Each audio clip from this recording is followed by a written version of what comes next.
this country is at war with Germany. We shall go on to the end. I remember the sheets of flame which came up and almost blinded us from our guns.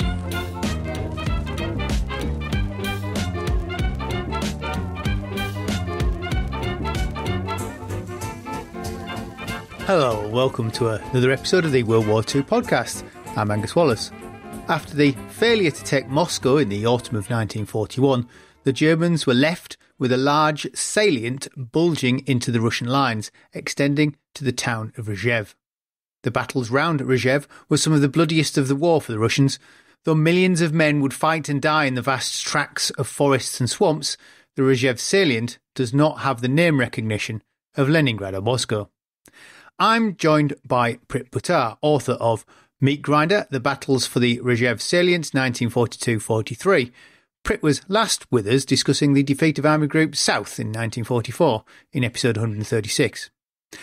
Prit, welcome back. So we're going to be discussing the fighting around Rzhev and the salient. So let's start with the creation of the salient. Where is Rzhev and how was the salient formed? I imagine large numbers of Russians would struggle to point at it on a map, and yet it became the focus of this appalling battle. The salient was created almost by accident, and it was the aftermath of the fighting outside Moscow at the end of 1941. The Germans had pushed right up towards the outskirts of Moscow. The Red Army then launched this massive counterattack, drove the German armour away from the edges of the city, and then succeeded in tearing big holes in the German front, but lacked the skill and the expertise to bite off big chunks of the Wehrmacht and destroy them. And gradually the front stabilised, and when it did, the Germans were left occupying this enormous salient that projected northwards. So you have the Red Army on the east, the north, and the west of the salient. So the salient is like a big thumb projecting upwards, with Moscow further to the east. And the obsession with destroying this salient really came out of those winter battles, where having surrounded this salient on three sides, on paper at least, on maps, it just looked like this is a slam dunk. We just have to nip it off and we kill the whole of Ninth Army. How good is this? So in the aftermath of these winter battles, as we're getting towards the spring of 42 and the spring thaw, there were various operations to try to establish contact between the Soviet forces surrounding the salient across the base of the salient in order to cut off the Germans. And like I say, on a map, this made perfect sense. But of course, there's a huge difference between what looks good on a map and what actually looks good on the ground. And in fairness to the Red Army, they came remarkably close to encircling this salient.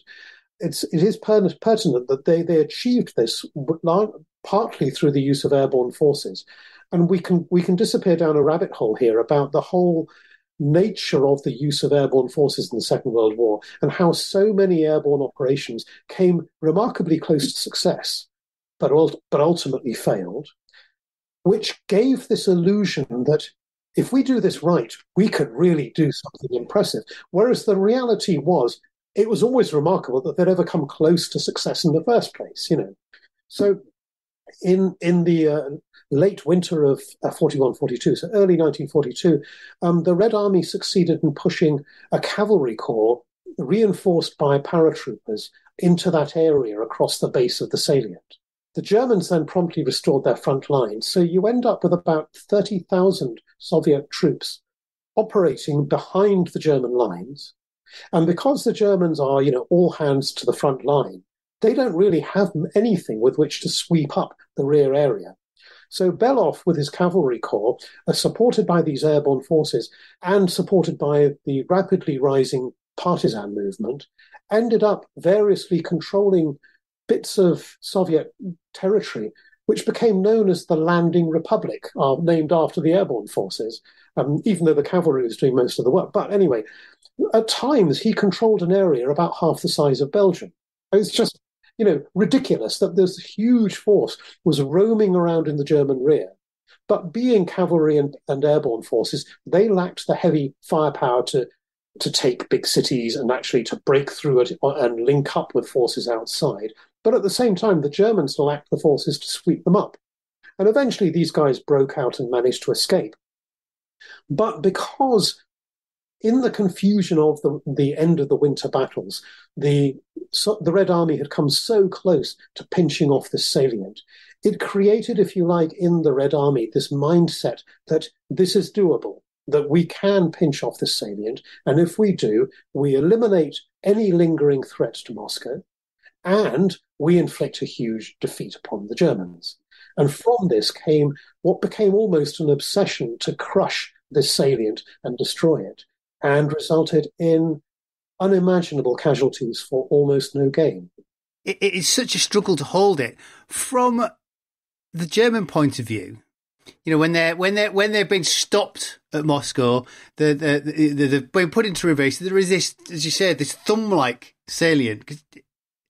Why do the Germans maintain it in sort of that first winter of 41? Why do they not think to themselves, well, do we need to be here? Shall we redress our line for the winter? Because that first winter is the very bad winter for the Germans that they're not prepared for, isn't it?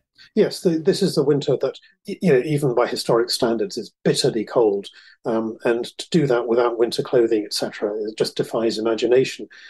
But this is also the time when Hitler starts all of this, you know, you're not going to retreat without my specific say-so. So, to a large extent, the German defensive line stabilized through a mixture of Hitler's insistence that they didn't retreat, but also some very judicious withdrawals to defendable positions. And, you know, Kluge, who then became commander of Army Group Center at the time, I don't think gets enough credit, not because he was a tactical or operational genius, but because he showed great diplomatic footwork in, you know, getting just enough freedom of maneuver to prevent his armies dying in indefensible positions. He managed to pull back to half defensible positions, and then, okay, I'll compromise, I'll hold this line. So the line sort of fossilized around where it eventually became stable, largely through accident. You could argue that by abandoning the salient and holding a line across the base of it, the Germans could have reduced their frontage considerably. But there are problems with this. Firstly, of course, it would have reduced the frontage for the Red Army too, so they would have been able to concentrate resources more. Secondly, you'd have to retreat to that line. And one of the things that is often forgotten is that, like we were talking earlier on about the whole mythology of the Second World War, the great myth of the mechanized German army is exactly that. The infantry was still massively dependent upon horses to pull all of their equipment. I think the establishment of an infantry division in 41 included 4,000 horses. All of their artillery was horse-drawn, and literally hundreds of thousands of draft horses died in that winter. So the Germans, if they had to retreat any significant distance, were generally forced to abandon their artillery. So withdrawing from the salient would have been a logistic nightmare and would have left the Germans in a line where they would have had to man it probably with far fewer heavy weapons. And there comes a stage where you think, even though it's awkward to hold this, it's actually probably the lesser of evils. Yeah. Guderian falls out with Hitler, gets fired over the salient, isn't it, at this point? Yes. So Guderian got sacked over this. Herbner got sacked over it. Yeah, so, you know, all the Panzer Army commanders lost their jobs over this. Further south, Rundstedt got sacked in Army Group South for giving up Rostov. This is where, you know, if you don't agree with me, I'm going to sack you. This is where all of this starts.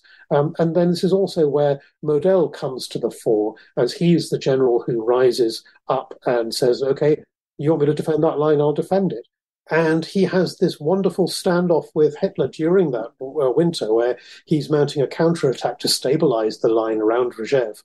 And Hitler wishes to interfere with the tactical deployment of his units.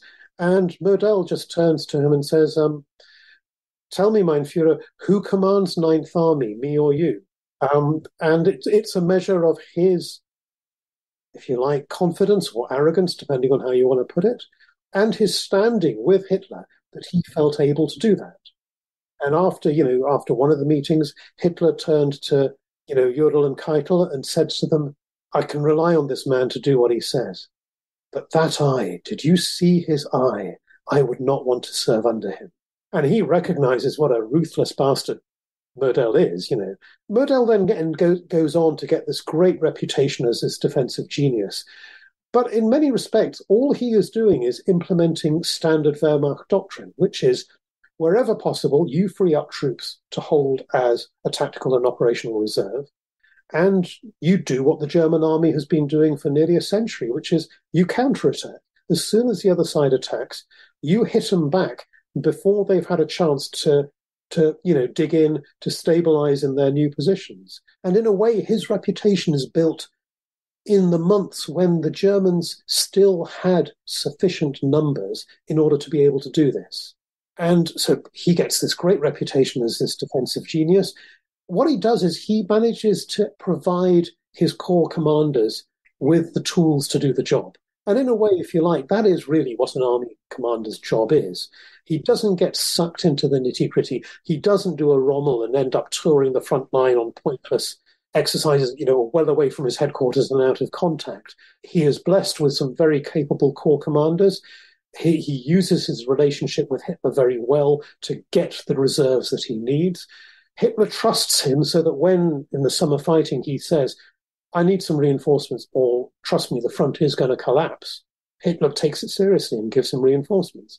So, yeah, he achieves a great deal. But again, I think some of the emphasis on being a genius, it kind of misses the point.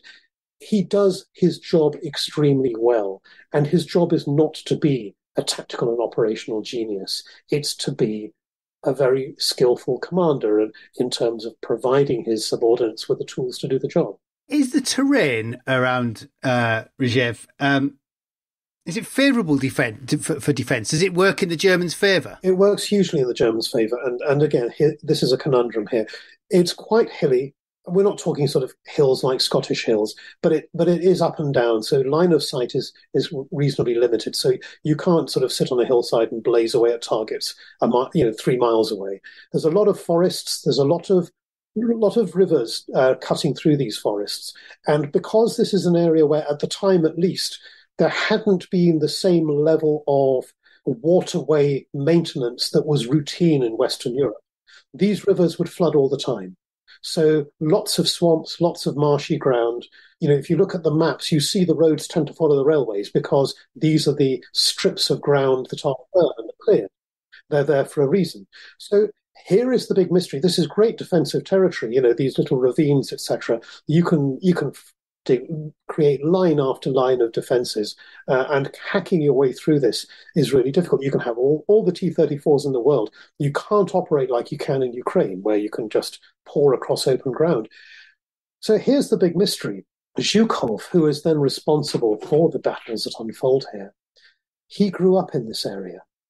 The village in which he grew up is right on the front line. So he should have known this terrain.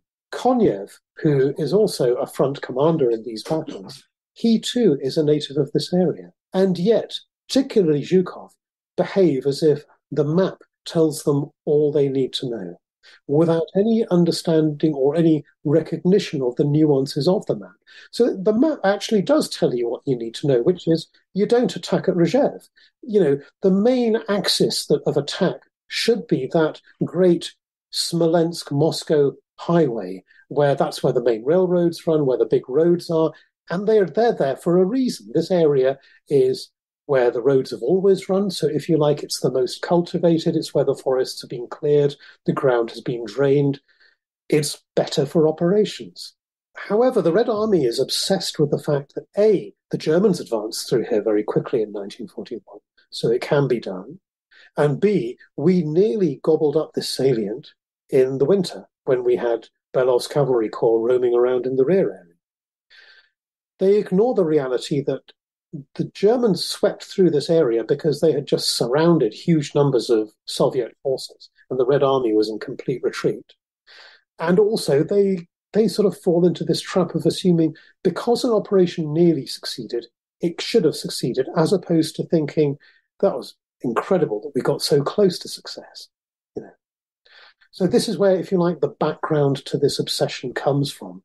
And we then have this succession of operations to crush this salient, where you then get into almost a sort of Verdun type mindset where you have already spilled so much blood on this that you have to go on in order to justify the losses that you've already taken. So January 42, we do get this big counteroffensive. Now, you touched upon this, and I was absolutely fascinated by the use of the airborne troops, because you don't often hear about the use of airborne troops in the Soviet Union. When you think of airborne troops, people tend to think of sort of Crete, D-Day, Market Garden, Rhine. Yet the Russians are putting in 10,000 airborne troops into the back of this salient to try and pinch it off. Well, I mean, there's so many questions coming out of this. Did Russia just have 10,000 airborne troops fit, ready? Are they comparable to the sort of the elite troops that we think of airborne troops as being? Yes and no. They're comparable in some respects. They were specially selected. They had a higher level of training. They were physically fitter and stronger. So in that sense, yes, they have a parallel with British, American, even in the early days at least, German paratroopers. Another parallel is they absolutely believed in themselves that they were better, like all airborne forces through history. In a straight comparison, Soviet Airborne Corps against 82nd Airborne Division or the British 1st Airborne Division, apples and oranges. It's a different thing altogether. Also, you have the Red Army attempting these airborne operations in 1941 without anything approaching the air transport resources that even the Germans have, let alone the resources that the British and Americans managed to field by 1944. So the only way they could deliver large numbers of airborne forces was to operate from airfields very close to the front line, with the intention that the same planes would do multiple drops in a single day or a single night. So the planes would basically just shuttle back and forth and would just drop wave after wave of paratroopers. You can only do that if you have complete air superiority. And the Red Army or the Soviet forces very, very rarely achieved air superiority right the way through the war. The Germans are operating on the Eastern Front a little bit like German air forces operated in the First World War on the Western Front, where they could achieve local air superiority. They couldn't contest the whole of airspace, but they could dominate certain areas. So as soon as the Germans spotted this, they would just send in the Heinkel's to bomb those airfields and flatten them. And also, the current maintenance chaos that we have seen with Russian forces in Ukraine is nothing new. So it's one thing to say we're going to mount an airborne operation and each aircraft is going to drop 4 loads of paratroopers. That requires those planes to be functioning long enough to do 4 runs. In an environment where they're taking anti-aircraft fire, they're being intercepted by German fighters, the airfields are being attacked, and planes are breaking down, and this is winter. So, you have all of those factors. So with each drop, you end up with fewer and fewer planes.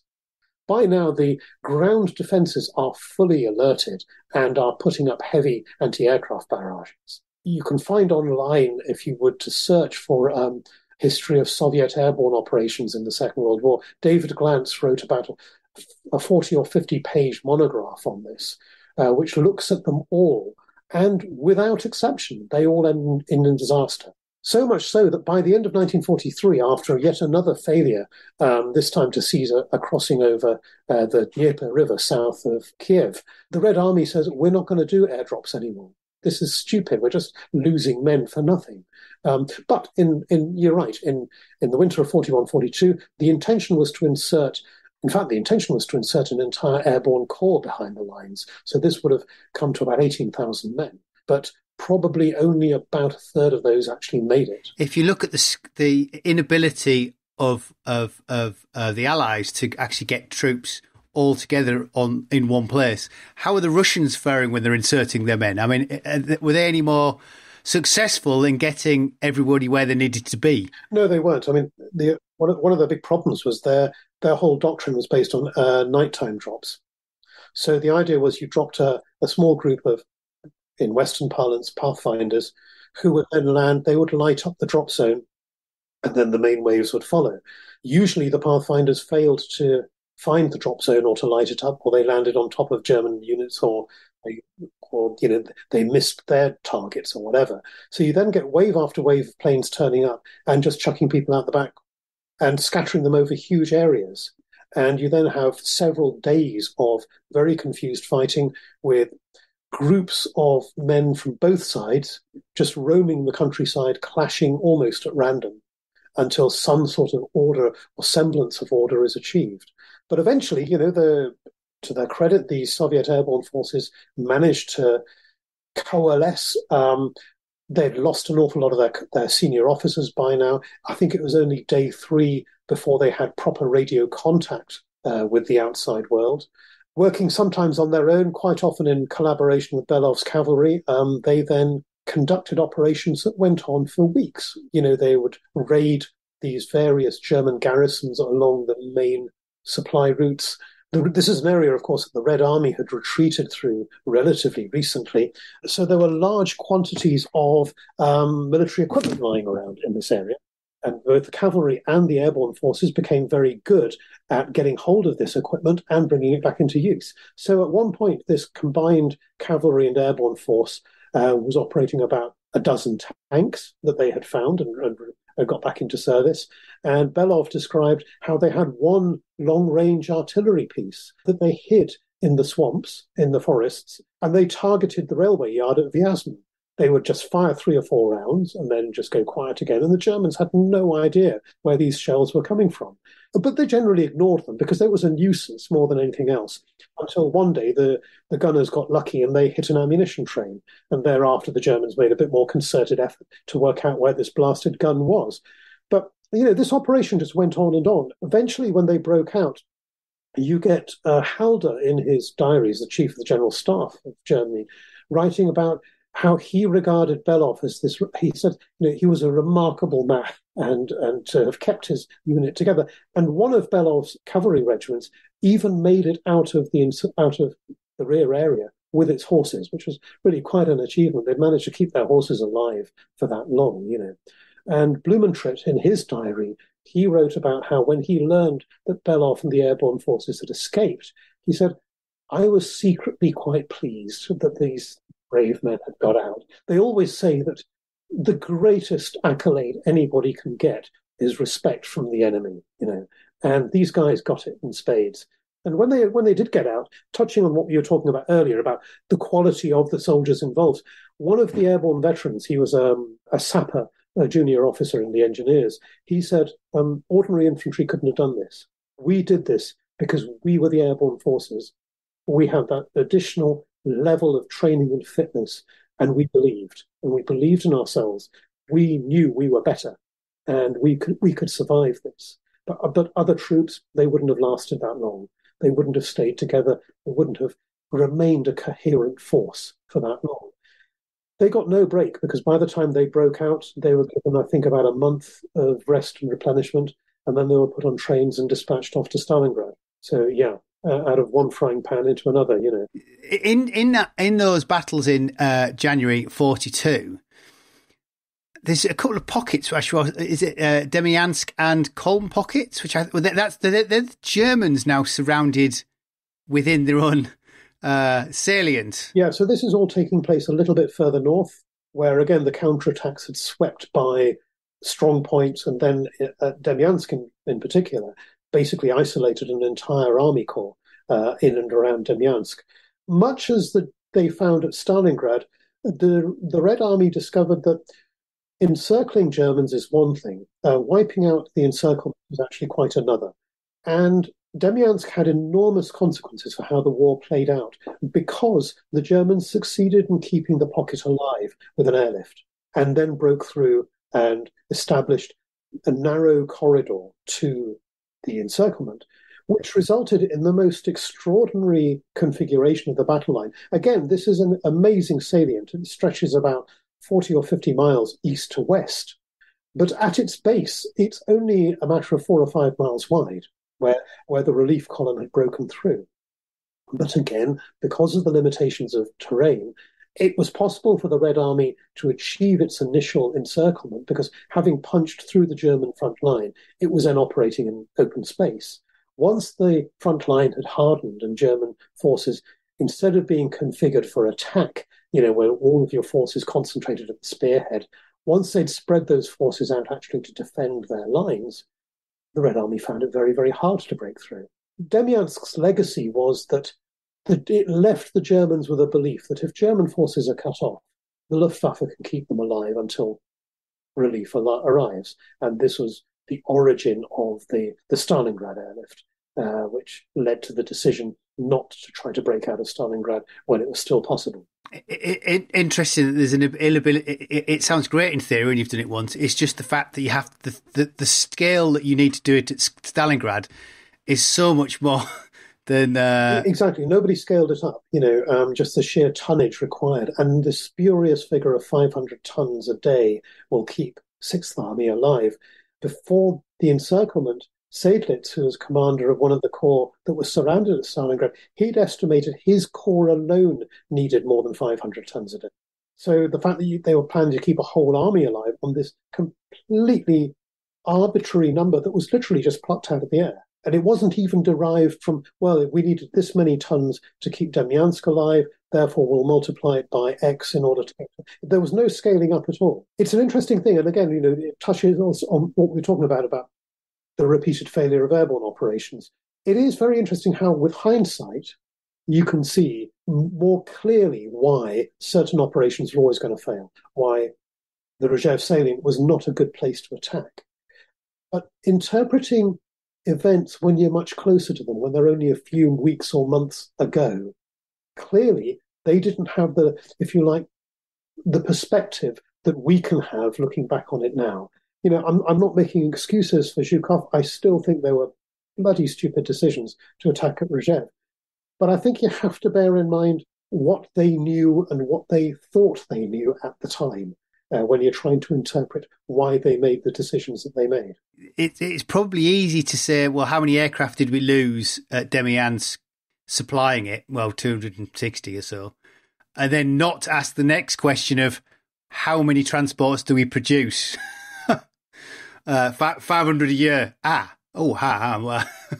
also by the end of 1942, you have a huge airlift commitment to keeping the German forces in North Africa alive too, because you're getting so few ships across the Mediterranean because of British interdiction of those routes. So you have a huge Luftwaffe effort going into Tunisia at the same time. We're going to take a short break. We'll be back with you in a moment. Welcome back. I'm talking to Prit Buttar about the Battle of the Rzhev Salient. That summer of 42, presumably, the Germans are thinking about potentially driving on to Moscow at the same time the Russians are, again, once more thinking of launching their own offensive. Now, Zhukov does launch an offensive, but the Germans are outnumbered 7 to what? Is it 7 to 1? It's tremendous. Yeah, it is. It's an interesting period because for the summer 42 campaign, Hitler has decided, actually, the Red Army is beaten. They threw their forces at us in a counterattack, particularly after Kharkov. We've smashed them. They don't really have much capability left. So we're going to roll across the south. We're going to do what probably we should have done in the first place, which is concentrate on getting the resources we need and depriving the Red Army of them. So advance to the line of the Volga and Don, establish a holding position there, and then swing south into Caucasus and knock at the oil fields. It makes great sense, provided the Red Army is genuinely finished. In order to mislead the Soviets, the Germans simulated preparations for a renewed attack on Moscow because they wanted the Red Army to concentrate what resources it had in the wrong sector. So there was a lot of fake radio traffic. Orders were drawn up down to regimental level. Street maps of Moscow were circulated to frontline divisions, etc. People believe what they want to believe. This is true throughout history. You just see it in politics now too. So because Stalin believed that Moscow was still going to be the German target, and in fairness to Stalin, Stalin is sitting there in Moscow thinking, now, if I was the Germans, what would I do? What would make the most sense? And he's thinking Moscow. So when he gets information that actually there's a huge build-up in the south, he's able to say, no, no, no, look at all this information about what's happening outside Moscow, around Rzhev. The south is all a feint. That's all a fake. Even after the intelligence officer, I think, was it 21st Panzer Division was shot down, and a complete set of operational plans for the advance to Stalingrad fell into Soviet hands. Even at that point, Stalin is saying, you see, it's a plant. They're doing this to mislead us. They're coming after Moscow, trust me. So Zhukov then says, all right, great. If they're coming after Moscow, let's hit them first. So he then comes up with the summer offensive against the salient. Again, this is bizarre, really. The near success the previous year came when they tried to pinch off the salient at the base. By now, this is actually rather harder, because remember I said they surrounded them on three sides. Well, they've been driven back on the western side. During the summer, the Germans launch a counteroffensive and eliminate a lot of the Soviet forces on the western side. So pinching across the base is now a bigger operation. It requires a bigger advance. Nonetheless, if you're going to do it, it's that Smolensk-Moscow axis, which is where you really need to be operating. That's where the good railways and the good roads are. Instead of that, Zhukov decides, we're going to do a frontal attack on the salient from the north. We're going to hit it from the north and the northeast. And as you say, he builds up enormous numerical supremacy in this area, massive artillery. And then the meat grinder begins in the summer, and it's just wave after wave of attacks. And the Germans are very hard pressed. At no point does the German line actually look like it's about to break. At no point do the Germans get to the stage where, division and corps commanders are saying, I've committed my last men. This is the end game now. It gets pretty bad at times, but at no point does the line actually collapse.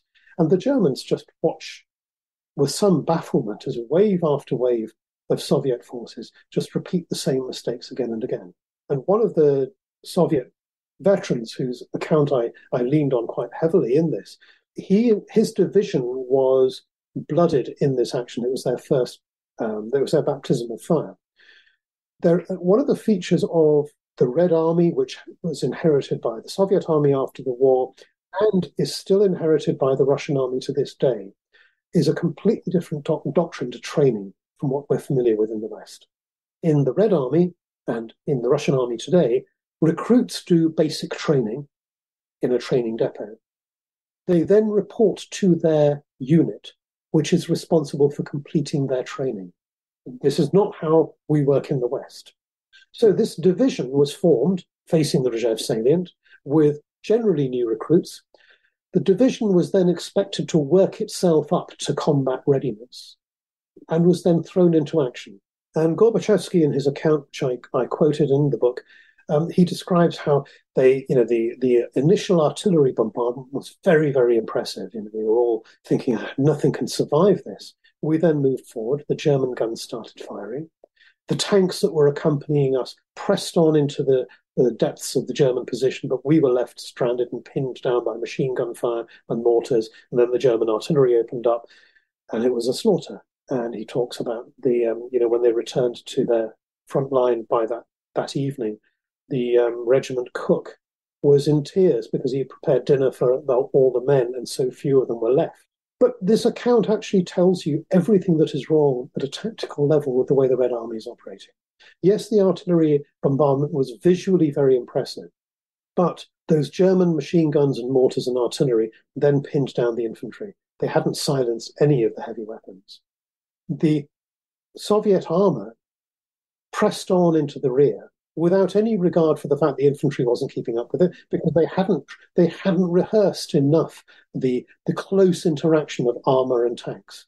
And also Soviet armor, their doctrine was to operate button down, so they really couldn't see what was happening on the outside. And again, even today, when I was in Estonia recently, a Danish officer, tank commander, was saying, even now, he said, with my Leopard 2s, we routinely operate with a hatch open and you head out. If it gets heavy, you drop in and you pull the hatch. But your situational awareness is so limited, even in a modern tank.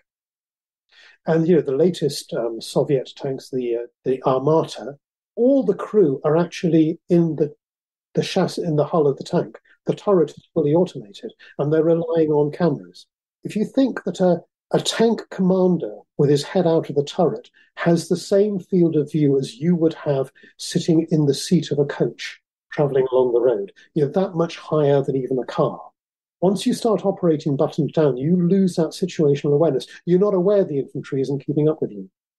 The Germans, of course, they're using their heavy weapons exactly as you should do, to separate infantry from armour, pin down the infantry, drive them to ground. We can always massacre them with artillery fire later.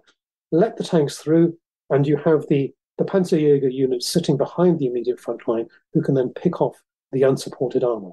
And the Red Army does this, wave after wave after wave, and this grinding battle continues all the way through the summer, at the end of which, yes, the Germans have lost tens of thousands of men. The Red Army has lost something like 180,000. It's just astronomical numbers. We've got Stalingrad bumbling along towards the end of 42. Now, the Russians then launch Uranus and Saturn around Stalingrad, but there's Mars. I do like the planetary naming. Looking at it, the both of them, Uranus and Saturn are a success. Yet Mars is another slogging match. Are they Russian? Is this a failure of a learning curve? Well, it's a failure on many levels, but also there is a kind of logic to it.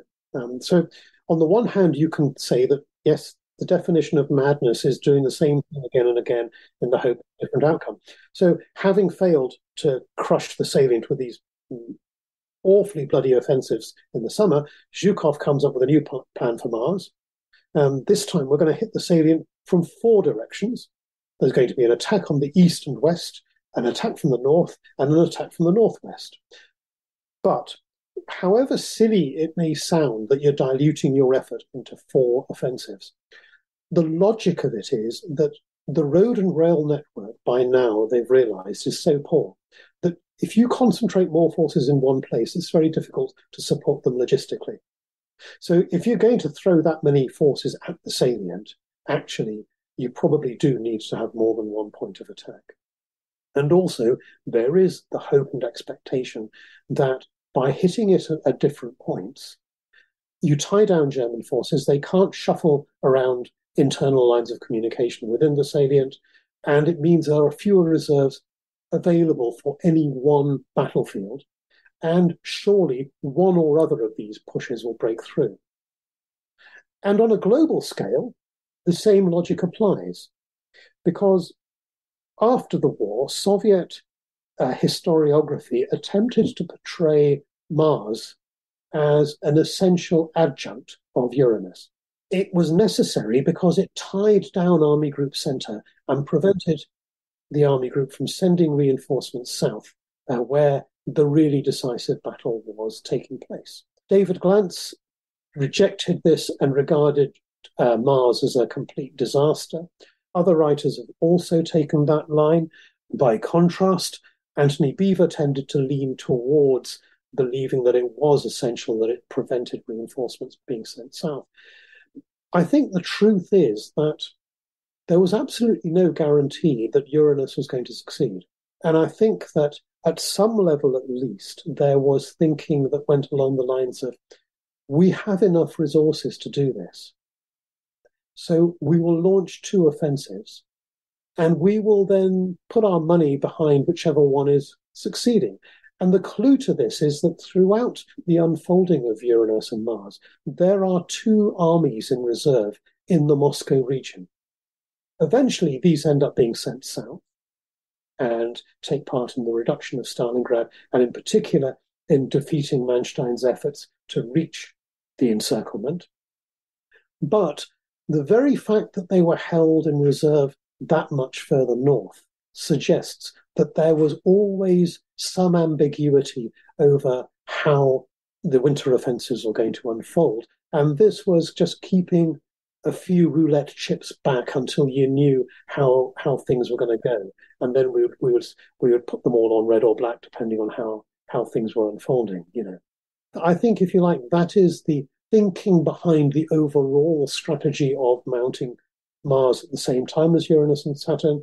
And I think the logic of mounting 4 attacks was dictated by the terrain and the logistic difficulties. But you also have some very, very bizarre features around Mars. You have radio signals being sent to the partisans telling them the start date of the operation. And they must have known that the Germans are monitoring these radios. So was this an attempt to mislead? If you are attempting to mislead the enemy, do you really give them the real start date? There are so many things around this that we just don't know. And the additional problem now, of course, is the Russian archives are closed. And even when they were open, for example, all of the operational orders for Kalinin Front throughout Mars were never declassified. And we just don't know why. What is buried in those archives that would reveal something about why this winter offensive began? Why is no one cracking skulls over, why is Stavka, the High Command, not saying to Zhukov, you're failing? Why are you repeatedly failing? Do we need to fight? Hitler might well have fired at half a dozen people, but Zhukov remains all the way through. Zhukov is a great survivor on this. And I think that there are multiple reasons for this. First of all, he has established a reputation in Stalin's mind. When he first came to prominence in 1939 in the fighting against the Japanese at Khalkhin Gol, when he took command of the forces in the East, he showed a ruthlessness that Stalin would have approved of with a broad smile. Even Zhukov's staff officers were horrified at the manner in which officers at all levels were just being arrested and executed without any due process whatever, as Zhukov imposed very rigid discipline in the area.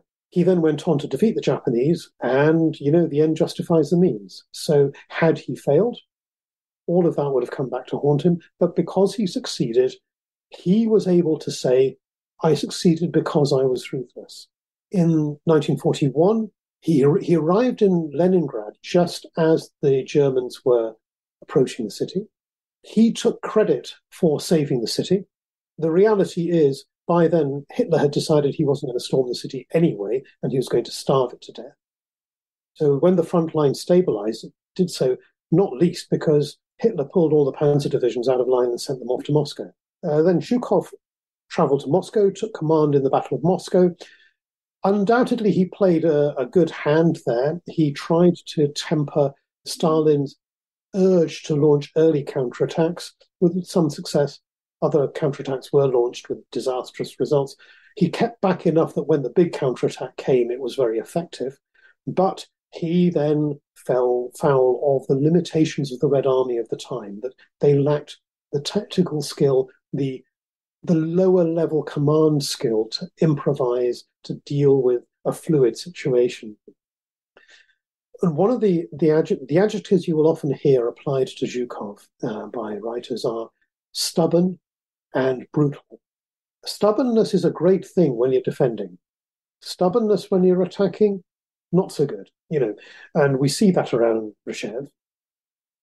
His brutality, again, it's the sort of thing you can imagine Stalin approving of, but when Belov's cavalry corps broke through into the rear area at the end of the winter, 41-42, Belov was reluctant to attack because all of his units were under strength because of earlier fighting.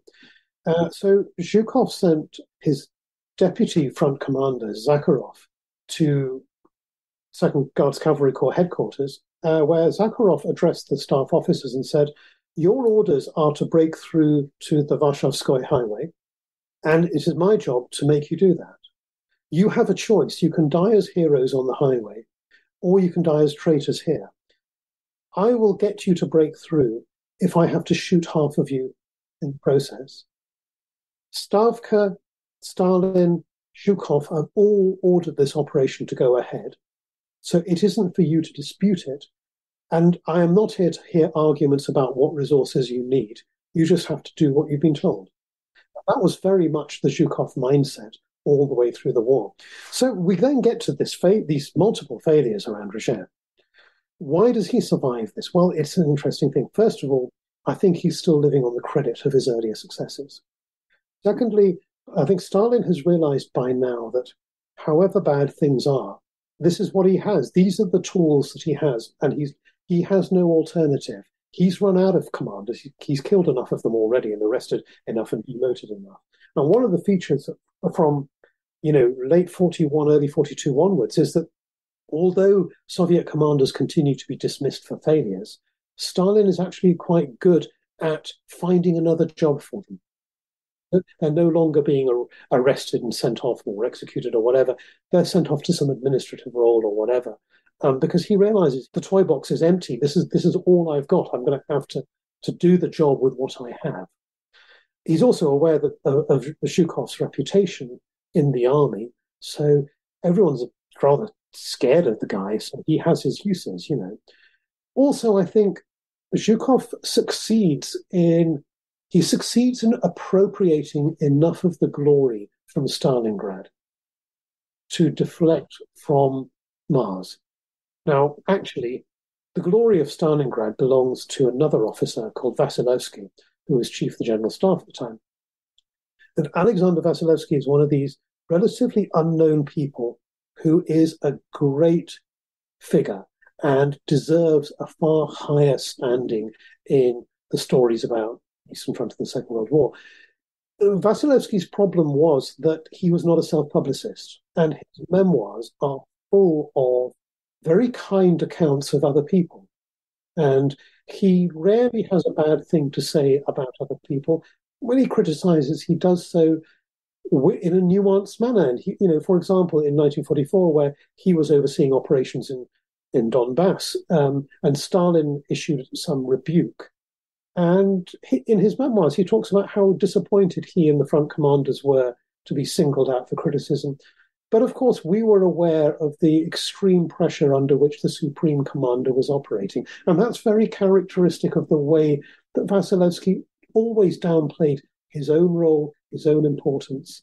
He's almost an Eisenhower-type figure where when things go wrong, he takes the blame. When they go well, he applauds his subordinates. But in the Soviet system, that doesn't earn you, all the glory that Zhukov ruthlessly acquires. So that I think that's a very long answer to your question, but that's why I think Zhukov survives this enormous bloodletting. Total of about 500,000 men killed or wounded in the summer and winter fighting around Rzhev for pretty much no great gain at all. In which case, it's arguably a victory for the Germans, insofar as they've held their ground, they've hung on. And in light of the fact that Hitler was no withdrawal, why is this salient allowed? I mean, the Germans do withdraw, which is a feat within itself, disengaging and pulling back. But why are they allowed to withdraw? Why is it given up? Have they given up on the idea of taking Moscow? I think that the real reason for the withdrawal was that after the massive losses of Stalingrad, you had to shorten the line somewhere, particularly if you were going to release enough resources for Army Group Center to join in at Kursk. So the plan is that we're going to launch this big pincer operation to pinch off the Kursk salient, and Model is going to lead the strike from the north, in which case you've got to free up forces to do that. And this is the only rational way of doing it. You're absolutely right. From a tactical and even operational level, the fighting around Rzhev has to be seen as a German success. Yes, German losses are heavy, but Red Army losses are incomparably heavier. If you then go into the later war mindset of the Germans, where the objective is to bleed the Red Army to death until the Western Allies can be defeated in a failed landing on the mainland, and then we can switch all the panzer divisions that are being held in reserve in France, and we can send them east and finally crush these wicked Bolsheviks. A lot of that mindset comes from the successes around Rzhev.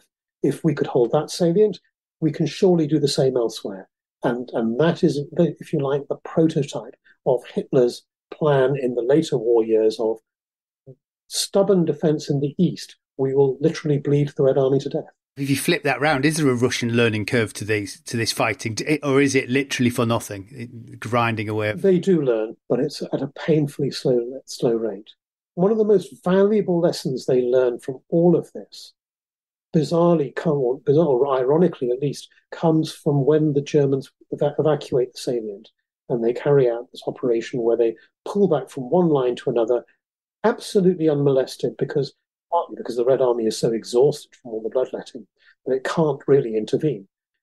And what the Red Army learns is when they capture those German positions or occupy the abandoned German positions, they're left thinking, my goodness, these were far deeper and stronger than we had ever imagined. And what they learn from that is just how awful their reconnaissance had been. And it gives them an insight into why their artillery preparation was so ineffective. They'd hit just a small proportion of the German defences, and it was only when they could examine the German defences in detail that they saw the reality of that. And ultimately, this is one of the reasons why in 1944, when the Red Army launches Bagration and tears Army Group Centre apart, this is why the artillery fire there is so much more effective. So if you like, the success of Bagration came out of the disasters around the Rzhev Salient. But if you like, the light bulb moment wasn't from, why did this fail? Why did we get this wrong? We need to learn. It was from when they actually walked over the ground and they thought, oh my goodness, no wonder we were failing. Now, at the end of every operation, the Red Army was very good at drawing up an analysis of what went well, what went wrong. Actually, much better than the Wehrmacht was. The problem was they frequently identified the very same problems. Lack of cooperation between artillery, armour and infantry. Inadequate reconnaissance. And then they did nothing to fix it, other than send orders down from Stavka to front to army saying, fix it, because of this faulty doctrine of frontline units being responsible for training. In terms of basic training, we need to get the infantry training alongside the armoured formations so that they can learn close cooperation from the start. It was just a matter of, again, this mindset of, these are the tools we have and we have to fight the war with them. So this is the training system that we have and we just have to carry on trying to make the best of it. But again, another big flaw that the Red Army had, which then the Soviet army of my era had, and the Russian army has today, and it's costing them as dearly as it has always cost them, is the Russians and the Soviets have never, ever had the Western concept of professional, experienced NCOs. The colour sergeants, the sergeant majors, the staff sergeants, the quartermaster sergeants. These are guys with 20 years service behind them. They have seen idiot junior officers come and go. These are the guys where, in my day, some young subaltern out of Sandhurst would say, well, this is what we're going to do, aren't we, colour? And the colour sergeant would look at him and say, if you want to, sir, which was sort of code for, I don't think that's going to be a good idea. And the better officers would say, well, colour, what do you think we should do? And so these are the institutional memory. These are the guys who are last to go to bed.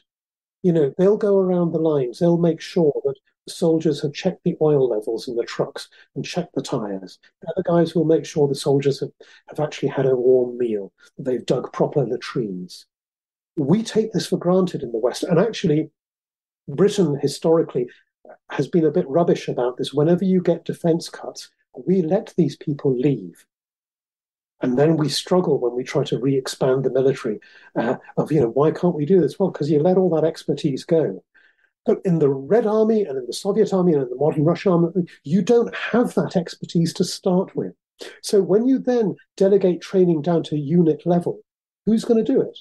Well, I was going to say, how well known are these campaigns remembered in Russia? Because you don't often remember defeats. Have they been skipped over in the Russian historiography? Well, they were massively skipped over. And this has always been one of the problems in that the summer fighting was pretty much airbrushed out. The whole epic of Belov and the Cavalry Corps and the Airborne Forces and the Landing Republic My goodness, if anything like that had ever happened in the West, can you the number of movies and and books that would have been written about it? And yet this was just allowed to disappear into history. And, Belov, I just think, is just one of these great, great figures. And the way that he stood up to Zhukov, he kept his command together and he got his boys out. In any other nation, he would be regarded as an absolute hero. And yet, just an obscure character. The winter fighting, as we said earlier, was portrayed as this cunning master plan to operate alongside Uranus in order to tie down German forces, preventing them from going to the main theatre, which was in the south. And that myth persisted down the years. And then it comes to the end of the Soviet era, where people start revisiting this. You have people like David Glantz getting access to the Soviet archives and getting absolutely slammed by Russian writers and Russian commentators for daring to question Soviet Orthodox historiography and for daring to say that Zhukov was responsible for this enormously bloody disaster. Even when you had Russian writers writing, Svetlana Gerasimova wrote about what she termed the meat grinder, and the expression meat grinder was coined by the Soviet soldiers of the day. They knew how awful it was, and then the Germans inherited that name from prisoner interrogations. There was a certain degree of reevaluation in the 90s and early 2000s, but now we're back into an orthodox Soviet historiographic in terms of portraying these battles in modern Russian writing. There was no memorial to Rzhev. The memorial was finally built right on the eve of COVID. And even when the memorial was unveiled, and I would encourage you just to Google the Rzhev Memorial. It is one of the most powerful and evocative pieces of sculpture. It is absolutely stunning, and it's built characteristically in Putin's era, very much in a Stalinist manner. With these enormous, this enormous stylized statue that towers over the battlefield. But when he made his speech at the inauguration of the statue, this is what Putin said. He said, "Not so long ago, the battles near Rzhev were hardly ever mentioned in official sources. It was too difficult to remember the terrible Rzhev meat grinder." And then he goes on to say, the significance of that long and bloody victory for the victory of the Soviet people over Nazism is huge.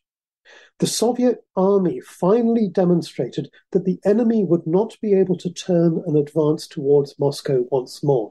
So again, this is mythologizing. This is creating this story that this was a Red Army triumph. And it really, really wasn't. The very best you can say is it prevented a few divisions from heading south. But at the cost of 500,000 men, who, if they had gone south, would more than have offset any German transfer of troops to the south. The curious thing is that of all of the great battles of the Eastern Front, of Leningrad and Moscow and Stalingrad and Kursk and Bagration, oddly enough, Rzhev had more poetry written about it than most of those. Because in a way, it was perhaps the only way that people could remember it. That in this slightly stylized cultural approach, as opposed to challenging the official narrative. And there are two poems that stand out. There is one that is entitled "I Was Killed Near Rzhev," which is about a soldier dying there. And it goes on for several pages, and I only lifted a few verses from this for the book, but it concludes with the words, "My brothers who are alive to enjoy the final victory, spare a thought for those who aren't." And that whole nuance of the Rzhev Salient was remembered through poetry, and it is the closest that I've come across in Russian writing to the tradition of the Flanders poetry from the First World War, of expressing the same sadness about the enormous losses for what, without actually explicitly saying for what, And, part of the battlefields are now along the Suchevka River. They're gone because the Rzhevka was dammed, and there's now a large lake there. So those battlefields and those graves are long gone. But there is a poem about one of the battles there, and it talks about how there used to be a village here. And now there's no village, there were no medals, and every year the combine harvests the rye, and the plough turns the soil. And they don't see, they don't remember. Yeah, very, very poignant. Well, that seems like a fitting place to finish. Thank you. Loyal listener, if you want to read more on the subject, Prit's book is Meat Grinder, The Battles for the Rzhev Salient, 1942-43. I'll put a link on the website and in the show notes. In the next episode of the podcast, we're going to be in the Pacific, looking at the fighting on Peleliu. Now, before you go, if you have enjoyed this episode of the show, why not consider becoming a patron? You can find out more at patreon.com/WW2podcast. For patrons, Patreon will give you a custom RSS feed to use with your podcast software, which you can use to get extra World War II chat and advert-free episodes magically appearing on your device. So that is patreon.com/WW2podcast. Well, that really is all for me for now. I'm Angus Wallace, and thanks for listening.